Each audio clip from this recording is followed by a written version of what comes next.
Hi, I'm Greg from Studio Gujaji, and I'm the creator of Planet Lettra. Thousands of people around the world, in 29 countries so far, have played with Planet Lettra, and I know that some of those people have played with it a lot. But I still think nobody has played with Planet Lettra as much as I have in the 1,000+ hours I spent making it. And I thought today would be fun to show you some of the things that still make me laugh and even surprise me as I play with Planet Lettra. So let's take a look. Well, here we are on Lettra, and we should probably start by giving this muncher a little snack. Here you go. Have a laugh. Laugh. We don't need any munchers for what I want to show you first, and to keep this one from interfering, we could give him this sleeping potion. But I think I'd rather just move to a different part of the planet where there are no creatures. So here we go. Now we can focus on the bubbles. If you've taken the guided tour of Planet Lettra, or even just played around a little bit with what you see on the screen, you'll have discovered that you can change the tilt of this ringed planet that I call Planet Permia. And doing that changes the thickness of the bubble walls. Like this. Okay. The thinner the walls, the more easily the bubbles combine, and the more words Lettra will help you build. Let's move the ring to the very top. Here we go. Where the bubble walls turn into dotted lines.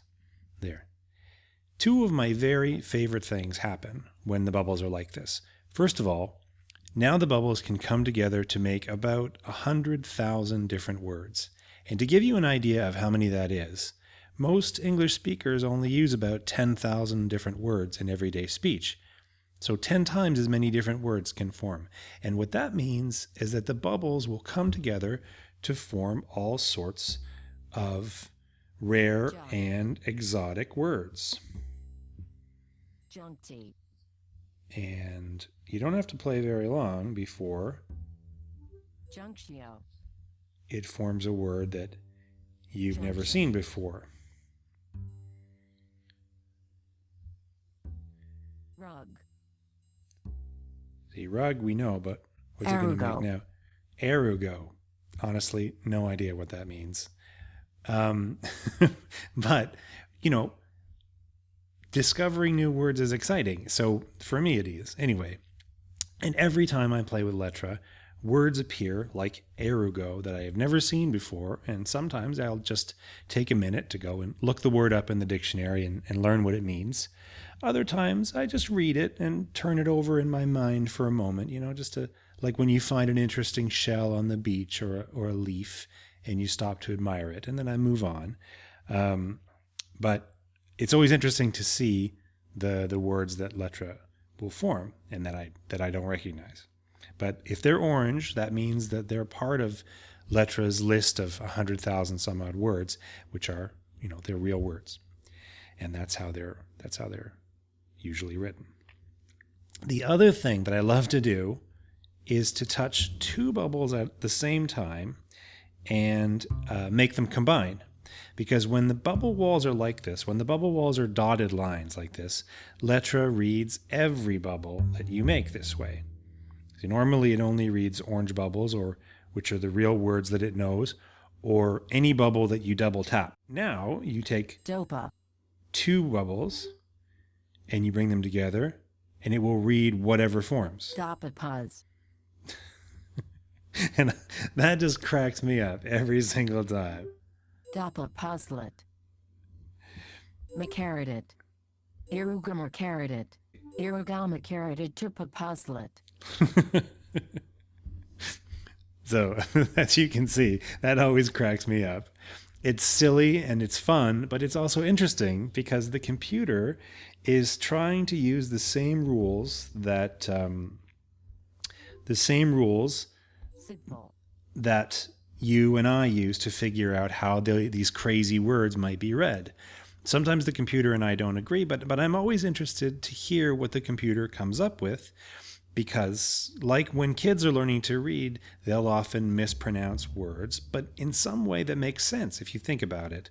Usually they've learned some rule and they're trying to figure it out on a word that turns out to be an exception, and slowly they learn those exceptions too. It's really a wonderful thing to be a part of, and a wonderful thing to watch a person learning to read. FD. Let's just do a couple more. Learn anvil. Learn anvil. Bonrek. Let's put something else. Let's put a vowel after the end here. Can we find a vowel? Let's see. Here's a good one. Bonretket.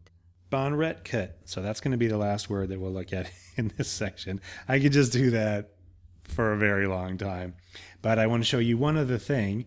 And the last thing that I wanted to show you is a new creature and a new feature I've added to the latest updated Planet Lettra. But before I do that, I'll have to build a few more words and feed them to the munchers. And I'm going to feed them one last word. Here, you get to eat big. Big.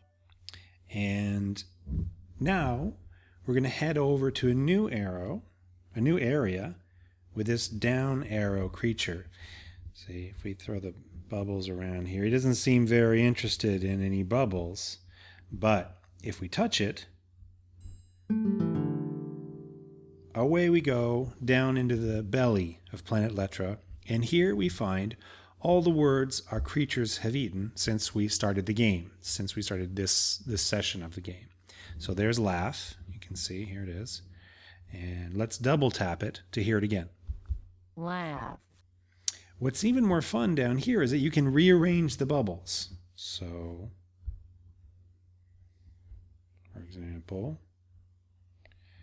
you can rearrange them and tap this speak button, which is a little person with the speech bubble, to hear them read one after another.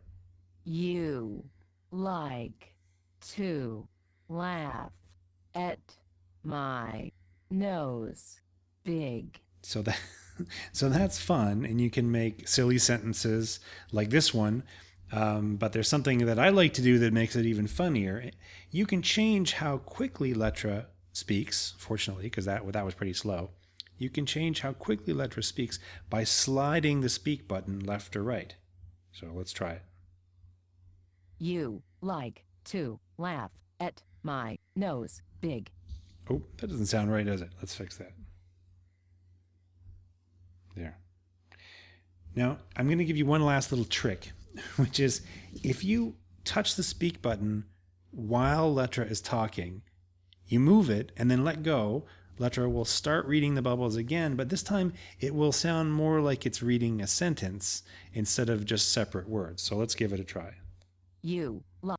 See, now I touch the button and I'm sliding it around. I'm going to slide it to slower, and it'll start again, but this time it'll sound more like it's reading you like a story. You like to laugh at my big nose. And of course, it's even funnier when it's a little faster. So here we go. You like to laugh at my big nose. I hope you liked that. See you next time.